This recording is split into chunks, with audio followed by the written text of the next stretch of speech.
கர்த்தருடைய பிள்ளையே, மேகத்தை பற்றிய வசனங்களை அறிக்கை செய்வோமாக. அவருடைய சந்நிதி பிரகாசத்தினால் அவருடைய மேகங்கள் பறந்து விலகிற்று, கல்மழையும் நெருப்பு தழலும் விழுந்தது.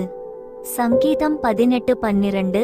இருளை தமக்கு மறைவிடமாக்கினார், கரும்புனல்களையும் ஆகாயத்து கார்மேகங்களையும் தம்மை சூழக்கூடாரமாக்கினார். சங்கீதம் 18:11. கர்த்தாவே, உமது கிருபை வானங்களில் விளங்குகிறது, உமது சத்தியம் மேகமண்டலங்கள் பரியந்தம் எட்டுகிறது. சங்கீதம் 36:5. தேவனுடைய வல்லமையை பிரசித்தப்படுத்துங்கள், அவருடைய மகிமை இஸ்ரவேலின் மேலும் அவருடைய வல்லமை மேகமண்டலங்களிலும் உள்ளது. சங்கீதம் 68:34. பகலிலே மேகத்தினாலும் ராமுழுதும் அக்கினி வெளிச்சத்தினாலும் அவர்களை வழிநடத்தினார். சங்கீதம் 78:14.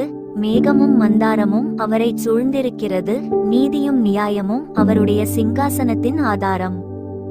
சங்கீதம் 97:2.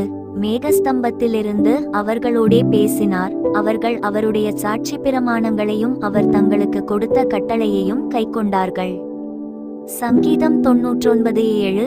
தமது மேல்வீடுகளை தண்ணீர்களால் மச்சுப்பாவி, மேகங்களை தமது ரதமாக்கி காற்றினுடைய செட்டைகளின் மேல் செல்லுகிறார்.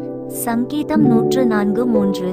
அவர் பூமியின் கடையாந்தரங்களிலிருந்து மேகங்களை எழுப்ப பண்ணி மழையுடன் மின்னலையும் உண்டாக்கி காற்றை தமது பண்டசாலைகளிலிருந்து புறப்பட பண்ணுகிறார். சங்கீதம் 135:7.